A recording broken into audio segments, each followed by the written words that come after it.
Assalamualaikum warahmatullahi wabarakatuh. Kembali lagi di channel Radio Horor. Untuk kisah kali ini ada sebuah kisah yang ditulis oleh akun Twitter yang bernama @cerita_arwah. Dan untuk kisah yang akan saya bawakan kali ini, yaitu sebuah kisah yang berjudul Pembunuhan Keji Siswa SMK. Sebelum kita masuk ke ceritanya, tekan dulu tombol like video ini dan jangan lupa tekan juga tombol subscribe channel ini dan nyalakan juga lonceng notifikasinya agar teman-teman tidak ketinggalan cerita-cerita baru dari channel ini. Dan bagi teman-teman yang ingin membaca langsung ceritanya, nanti silahkan saja kunjungi linknya yang nanti akan saya sertakan di kolom deskripsi. Dan jangan lupa follow juga akun Twitter penulis. Seperti apa untuk kisah kali ini? Langsung saja kita simak berikut ini. Sebelum kita mulai ceritanya, saya mohon banget buat kalian para pendengar bisa mendoakan almarhum Rista Francisca yang sudah berpulang karena dibunuh pada tahun 2013 kemarin. Bagi kalian yang penasaran gimana kronologinya, kalian bisa share saja di Google dengan keyword pembunuhan keji siswi SMKN 1 Ponorogo tahun 2013. Nanti pasti banyak artikel-artikel yang keluar. Walaupun setelah saya googling satu persatu ada beberapa perbedaan dari artikel satu dan artikel lainnya tentang nama korban. Contohnya ada dimuat nama korban ini Rista Francisca. Ada yang bilang Rista Francisca, begitupun dengan jumlah tusukan diterima korban. Namun, dalam pembahasan cerita ini, saya pun akan membahas dari sudut pandang narasumber yang tidak mau disebutkan nama aslinya, yang juga merupakan teman korban. Si narasumber mengaku ia sempat beberapa kali dimintai keterangan polisi untuk mengungkap kasus kriminal ini, yang sempat tidak menemukan titik terang hampir 1 minggu lamanya. Oh ya teman-teman, saya juga akan ceritain ke kalian hal yang tidak diungkap di media perihal pembunuhan keji ini karena ada unsur-unsur oknum di belakangnya. Dan juga ada bagian dari rekam jejak adegan ulang yang dibuat bergidik ngeri. Bahkan setan sampai ikut bingung. Kok bisa ada manusia yang seperti ini kejamnya? Beneran gak ada obat guys. Kejam banget telanangan sakit jiwa itu. Ya udah, daripada berlama-lama kasih spoiler, aku langsung masuk ke dalam ceritanya. Pada tanggal 12.07.2013 pukul 23 malam, wilayah Ponorogo digegerkan dengan penemuan jenazah seorang wanita di parit yang kering dengan bersimbah darah. Sewaktu itu jenazah wanita sempat sulit diidentifikasi karena kondisi jenazah yang sudah benar-benar mengenaskan dengan banyak tusukan dan sayatan di perut, leher, dan nadi. Selain itu wajah korban ini benar-benar hancur karena dihantam oleh sebuah batu besar berkali-kali. Dan batu itu sengaja dibiarkan diletakkan di atas wajah korban. Ternyata tidak sampai di situ kengeriannya. Ada bagian yang tidak disebutkan di media, yaitu menurut salah satu warga yang mengetahui saat penemuan mayat itu. Ia melihat ada sebuah ranting kayu yang dimasukkan ke dalam, kemaluan korban. Sontak saja warga Ponorogo saat itu menjadi geger akibat penemuan jenazah dengan kondisi mengenaskan. Banyak orang bertanya-tanya, siapakah korban pembunuhan sadis yang jenazahnya ditemukan itu. Sampai pada akhirnya karena kecanggihan teknologi, foto-foto korban yang mengenaskan tersebar di media sosial BBM. Di sisi lain, keluarga angkat dari Rista Francisca yang bernama Boinem sibuk mencari-cari keberadaan anak angkatnya yang tidak pulang-pulang. Menurut pengakuan dari orang tua angkat Rista Francisca, sang anak angkat itu terakhir berpamitan untuk izin pergi ke alun-alun kota Ponorogo saat sekitar jam 8 malam. Namun dari mulai saat itu ia tidak pernah kembali lagi. Karena semakin hari semakin santer berita penemuan mayat wanita yang mengenaskan di parit, dan juga sudah banyak beredar foto-foto korban dengan keadaan yang mengenaskan. Akhirnya salah satu teman dari Rista Francisca yang kebetulan mengenali pakaian terakhir korban lalu mendatangi rumah orang tua angkat dari Rista Francisca sambil menunjukkan foto-foto korban yang sudah tidak bernyawa. Sang orang tua angkat, Boinem, dengan cepat lalu mengenali jika pakaian yang terakhir dipakai Rista Francisca adalah sama dengan yang dipakai oleh korban. Tapi, ada rasa ragu di dalam benak Boinem, apakah benar itu adalah Rista, karena wajahnya benar-benar tidak dikenali. Boinem dan sang ayah kandung kemudian mendatangi kantor kepolisian untuk memastikan kembali apakah jasad mengenaskan itu adalah benar Rista Francisca yang mereka cari. Dan ternyata setelah melakukan identifikasi jenazah, barulah diyakini jenazah tersebut memanglah jenazah dari Rista Francisca. Latar belakang korban. Jika tadi saya sudah menceritakan bagaimana kronologi penemuan jenazah korban, sekarang saya mau menceritakan sedikit latar belakang korban yang saya dapat dari pencarian internet, sekaligus dari narasumber yang memberikan info kepada saya. Rista Francisca lahir dari pasangan Siti Fatima dan Saptoni, warga dusun Sejeruk, Desa Kauman, Ponorogo. Keluarga Rista yang bisa dibilang berada dalam taraf ekonomi yang kurang mampu, membuat sang ibu Siti Fatima nekat bekerja menjadi TKW di Hong Kong selama bertahun-tahun untuk mengubah nasib. Rista kecil hanya tinggal bersama dengan sang ayah Saptoni dan kakeknya. Karena merasa kurang nyaman berada dalam asuhan laki-laki, ditambah sifat sang ayah yang gemar bermabuk-mabukan, membuat Rista kecil suka bermain dan menginap di rumah tetangganya yang bernama Boinem. Lama-kelamaan karena rasa sayang Boinem kepada Rista, diputuskanlah Rista diasuh oleh tetangganya itu. Rista sendiri dikenal sebagai pribadi yang pendiam dan tertutup sejak kecil. Walaupun dekat dan tinggal bersama dengan orang tua angkatnya, tapi Rista jarang mau bercerita tentang masalah pribadinya.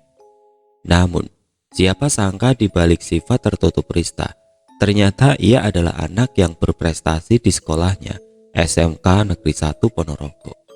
Dengan menyabet penghargaan memenangkan Olimpiade tingkat nasional bahasa Inggris dan nilai akademis yang memuaskan. Entah apa karena kurang pengawasan orang tua, di balik sifat Rista yang tertutup, Rista juga rupanya mempunyai sisi lain, yaitu Rista sempat dicap sebagai anak yang bandel karena sering bergonta-ganti pacar dan kerap kali pulang sampai malam. Tapi saat Rista ditanya dan dinasihati oleh ayah kandungnya dan orang tua angkat Rista, ia selalu mengaku tidak memiliki pacar. Nah, habis pembahasan kronologi penemuan jenazah serta membahas latar belakang dari Rista Francisca, sekarang kita masuk ke dalam pembahasan kronologi pembunuhan yang keji. Setelah lewat dari 2 minggu, polisi memburu pelaku. Akhirnya polisi mendapatkan titik terang dari kasus tragis itu yang mengarah kepada David Yosiputra Ramanda. Dari banyaknya saksi, polisi kemudian mempunyai cukup bukti kuat yang mengarah kepada David berdasarkan hasil tes DNA. Sebelumnya, David ini selalu licin berkelit saat diinterogasi oleh pihak kepolisian mengenai alibinya. Selain itu, menurut si narasumber yang sebut saja namanya Denny, David merupakan anak seorang oknum. Entah oknum isi lop, oknum loreng, atau oknum pejabat ya. David selalu didampingi oleh orang tuanya saat dalam penyidikan, dan juga ia kurang kooperatif kepada pihak kepolisian. David selalu merubah-rubah keterangan yang ia berikan kepada polisi dari awal cerita bagaimana perkenalan dengan korban dan hubungan dengan korban. Sayangnya semua alibi David terbantahkan saat polisi mengantongi bukti hasil tes DNA dari janin yang dikandung oleh Rista, dan juga terdapat sidik jari David di batu yang dipakai untuk menimpa wajah Rista Francisca berkali-kali. Ketika pihak kepolisian sudah menggiring David sebagai tersangka, dari pihak orang tua David mengajukan banding atas pasal pidana berlapis yang menjerat anaknya itu dengan dalih anaknya masih di bawah umur. Tidak ada yang tahu pasti awal mula hubungan antara Rista dan David ini. Entah kapan dan bagaimana keduanya bisa saling bertemu dan memadu kasih karena memang minim sumber literasi. Tapi saya sendiri mendapat info dari narasumber, Rista banyak memiliki kenalan laki-laki, termasuk David, yang berasal dari BBM dan berlanjut menjadi sepasang kekasih di dunia nyata. Masuk ke dalam pembahasan kronologi pembunuhan malam itu, David merencanakan untuk mengajak korban bertemu. David menjemput korban di warnet dekat rumah korban. Lalu kemudian membonceng korban ke warung dekat rumah makan Bantara Angin, Jalan Ponorogo, Wonogiri, Desa Maron, di mana lokasi ditemukannya korban. Sebelum membunuh, di situ korban Rista Francisca diberi obat penggugur kandungan yang dibeli dari penjual obat peluntur janin secara online oleh David, sambil kembali menanyakan siapa sebenarnya ayah dari anak yang dikandung olehnya. Karena Rista tidak kunjung mengakui, membuat David kalap dan mengeluarkan pisau dapur yang sengaja dibeli dari tos serba dekat alun-alun Ponorogo seharga Rp2.000 sebelum David menjemput Rizka. David kemudian langsung menodongkan pisau dapur itu ke leher Rista. Rista yang ketakutan berteriak-teriak minta tolong, membuat David yang kalap langsung menghujamkan Rista berkali-kali dengan pisau itu tepat di bagian leher, perut, dan nadi. Melihat Rista tidak berdaya dan bersimbah darah, David kemudian pergi meninggalkan jalanan sepi itu. Namun karena ia masih mendengar suara rintihan minta tolong, David memutuskan untuk memutar balik motornya dan langsung mengambil sebongkah batu yang berada di dekat korban, dan langsung menghujamkan batu itu berkali-kali ke wajah korban, sampai wajah korban Rista Francisca hancur, sudah tidak bisa dikenali. Ada sedikit versi yang berbeda menurut si narasumber dalam kronologi pembunuhan tersebut. Sebelumnya saya sampai mencari-cari sumber di pencarian Google keabsahan rekam jejak dengan peristiwa itu. Tapi berhubung mungkin kejadiannya sudah lama berlalu, saya hanya bisa mengumpulkan beberapa artikel rekam jejak adegan berdasarkan penuturan tersangka yaitu David. Namun, setelah saya baca dan telaah satu persatu, saya menemukan fakta jika dari artikel yang satu dan artikel lainnya masih ada sedikit perbedaan dari rekam jejak adegannya. Cerita dari sudut pandang narasumber. Denny adalah sahabat kecil mendiang almarhum Rista. Sedari kecil, menurut pengakuan Denny, Rista memang terkenal agak tomboy dan lebih suka bergaul dengan anak laki-laki. Denny sendiri sempat satu sekolah SD sampai dengan SMP dengan Rista. Namun saat lulus SMP, Rista dan Denny sudah berbeda sekolah. Kesibukan mereka masing-masing membuat hubungan pertemanan Denny dan Rista menjadi agak jauh. Namun karena rumah Denny dan rumah orang tua angkat Rista berdekatan, sesekali Denny sering berpapasan muka dengan Rista saat mau pergi ke sekolah saja. Denny pun mengaku sempat melihat beberapa kali Rista diantar jemput oleh laki-laki yang berbeda-beda di rumah orang tua angkatnya tersebut. Tapi saat itu Denny tidak mau berasumsi macam-macam, karena ia paham jika sedari kecil Rista memang suka bersahabat dengan laki-laki. Denny pun menceritakan sedikit firasat kematian dari almarhum Rista yang selalu menulis-nulis status galau di BBM-nya tentang kematian, dan rasa kecewa sekitar seminggu sebelum hari H kematiannya. Denny sempat menanyakan melalui pesan singkat BBM, apakah Rista baik-baik saja. Tapi saat itu Rista hanya menjawab singkat pesan BBM-nya jika dirinya tidak apa-apa. Sebelum pelaku pembunuhan Rista ditemukan, Denny sempat mendapatkan teror di rumahnya. Ketika jam 11 malam, pintu rumah Denny diketuk-ketuk oleh seseorang. Denny yang kebetulan saat itu masih menonton sepak bola langsung membuka pintu rumah, dan mata Denny langsung terbelalak manakala di hadapannya ada sesosok wanita yang berlumuran darah sebadan badan dari ujung rambut sampai ke bagian tubuh bagian bawah, berdiri di depan pintu. "Den, jangan diam saja. Kamu sekarang sudah tahu mengenali aku, tak, Den?" Ucapnya lirih, lalu kemudian terdengar suara tangis menyayat hati. Mulut Denny seperti tersumpal. Ia sama sekali tidak bisa berteriak melihat penampakan yang begitu menyeramkan di hadapannya. Bahkan menurut Denny, sosok wanita di hadapannya itu benar-benar sudah tidak karuan bentuknya. Denny hanya bisa mengingat suara lembut wanita itu adalah suara sahabat kecilnya, yaitu Rista, yang baru ditemukan meninggal di dekat parit. namun dengan kondisi yang amat mengenaskan. Dari kejadian itu, Denny sampai dibawa ke orang pintar karena sawanan selama 3 hari 3 malam. Belum lagi saat Denny dimintai keterangan dari pihak kepolisian sebagai saksi. Denny diperiksa selama hampir 3 jam dengan pertanyaan-pertanyaan yang mencecar dirinya. Alhasil, akibatnya Denny mengaku sampai saat ini masih trauma dengan pihak kepolisian. Setelah Denny, kini giliran Raufik, teman lama sekaligus tetangga dari mendiang almarhum Rista yang didatangi oleh almarhum. Malam itu Raufik yang sehabis pulang bermain futsal bersama teman-temannya mendengar suara seperti benda yang diseret di bagian belakang rumahnya. Sebelum Raufik mau memasukkan motor, ia sempat mengecek ke belakang karena suaranya semakin lama semakin kencang, seperti bunyi srek, srek, srek. Karena halaman belakang rumah Raufik ini agak gelap dan diterangi cahaya lampu redup berwarna kuning, ia benar-benar memasang penglihatannya baik-baik. Barangkali ada seekor ular yang ingin memakan ternak ayam milik orang tua Raufik. Bukannya seekor ular ataupun musang yang ia dapati. Namun Raufik terperajat melihat sosok wanita yang berlumuran darah sedang berjalan merayap menyeret tubuhnya dengan kedua tangannya. Raufik, Raufik, kamu masih ingat sama aku? Tolong aku, Fik.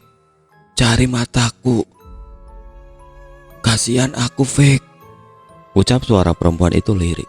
Raufik yang ketakutan langsung pingsan saat itu juga di belakang rumahnya. Tidak berbeda jauh dengan Denny, Raufik pun tidak luput dari interogasi polisi. Bahkan tidak hanya diinterogasi, tapi mereka berdua ikut dimintai sampel DNA untuk dicocokkan dengan jenazah Rista sebelum tersangka aslinya diringkus. Denny dan Raufik bukanlah satu-satunya yang ikut terkena dampak teror dari arwah Rista. Satu persatu warga yang tinggal di daerah rumah Rista pasti pernah didatangi oleh almarhum. Ada yang bersaksi Rista ini sedang mencari matanya, giginya, dan ada pula yang bersaksi Rista meminta-minta tolong sambil menangis lirik. Alhasil warga setempat sampai memanggil orang pintar supaya arwah tidak mengganggu warga sekitar. Tidak berserang lama, polisi langsung menetapkan David sebagai tersangka dari bukti-bukti yang kuat. Menurut sudut pandang Denny dan fakta di lapangan, sempat ada drama manakala orang tua David ini tidak terima anaknya dicocok pihak polisian. Karena desas-desusnya orang tua David adalah oknum. Nggak ngertilah oknum apa, tapi ngakunya sih orang punya kedudukan. Hal itu membuat orang tua David terus-menerus mengikuti anaknya saat di BAP dan seperti banyak memberi masukan, sehingga dari awal sampai dengan akhir BAP. Polisi sendiri dibuat kesal dengan pernyataan David yang berubah-ubah. David sendiri dikenai pasal berlapis tentang pembunuhan berencana dan juga atas sikapnya yang kurang kooperatif saat di BAP. Namun kembali lagi, karena orang tua David yang dianggap punya kedudukan, ia mengajukan banding atas kasus anaknya dan meminta keringanan hukuman atas Dali, anak di bawah umur. Seingat narasumber, David divonis tidak sampai dengan 10 tahun penjara, belum lagi ada potongan remisi dan lain-lain. Bisa jadi saat ini, Dajjal berwujud manusia itu sudah bebas berkeliaran menghirup udara bebas. Denny menambahkan jika dia pernah mendengar curhat Rista sebelum meninggal dari teman ke teman yang mengaku jika Rista ini sebenarnya sudah berkali-kali mencoba menggugurkan kandungannya, namun tidak pernah berhasil. Dari mulai meminum minuman alkohol, meminum jus nanas muda, sampai dengan meminum obat penggugur janin, pernah ia lakukan, tapi hasilnya selalu nihil. Maka dari itu, ketika terakhir kali David mengajak bertemu Rista dan mencekoki Rista meminum obat penggugur kandungan untuk kesekian kalinya, Rista sebenarnya menolak, karena ia takut, apalagi kini janinnya sudah semakin besar. Dalam mereka jejak adegan yang sesungguhnya, di lapangan menurut Denny, David sengaja sudah menyiapkan pisau dan obat penggugur janin. Bahkan entah benar atau tidaknya, sebelumnya David sempat berniat untuk membunuh Rista dan lalu kemudian ikut bunuh diri.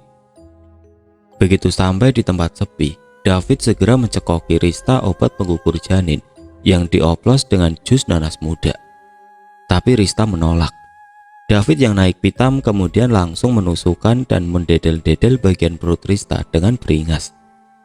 Setelah Rista tersungkur, David bukannya malah berhenti untuk mencapik-capik tubuh Rista, malah terus menghujamkan pisaunya itu di bagian leher dan nadi dari Rista. Setelah puas, David kemudian melajukan kendaraannya menjauhi dari TKP. Namun saat di tengah jalan, David masih terus kepikiran bagaimana jika Rista masih bernyawa, sehingga ia memutar balikan motornya untuk memastikan Rista masih hidup atau tidaknya, dengan cara memasukkan sebatang kayu atau dahan pohon ke kelamin Rista dan lalu menghujamkan sebongkah batu di dekatnya berkali-kali sampai wajah Rista hancur. Benar-benar bukan main pokoknya guys, ini kejamnya. Nah, oke, mungkin sekian dulu cerita kali ini. Kurang lebihnya itu saja yang saya bisa rangkum dari narasumber dan juga dari beberapa artikel mengenai kasus lama di Ponorogo.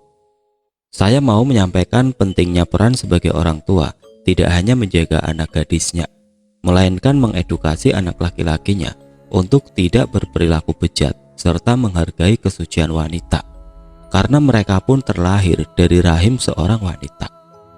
Yang kedua, saya mengingatkan untuk tidak membela anak ketika ia salah, karena orang tua akan ikut bertanggung jawab juga loh apabila anaknya berbuat hal dosa.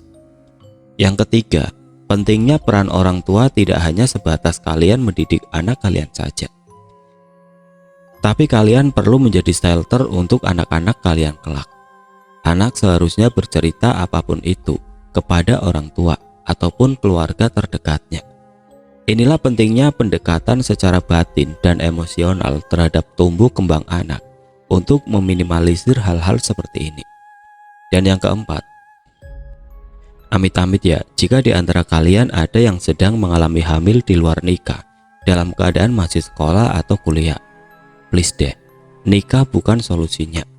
Kalian bisa berhenti sekolah sampai melahirkan dan tetap melanjutkan mimpi kalian mengejar cita-cita. Sebagai contoh, kalian bisa ambil paket B atau C misalnya. Bagi yang kuliah pun bisa ambil cuti setelah melahirkan, baru bisa meneruskan kuliah kembali. Yang terpenting pendidikan jangan sampai terputus hanya gara-gara hamil duluan. Kalian harus bangkit dari kesalahan dan membuat semuanya menjadi lebih baik lagi. Oke, segitu dulu pesan-pesan yang bisa saya sampaikan.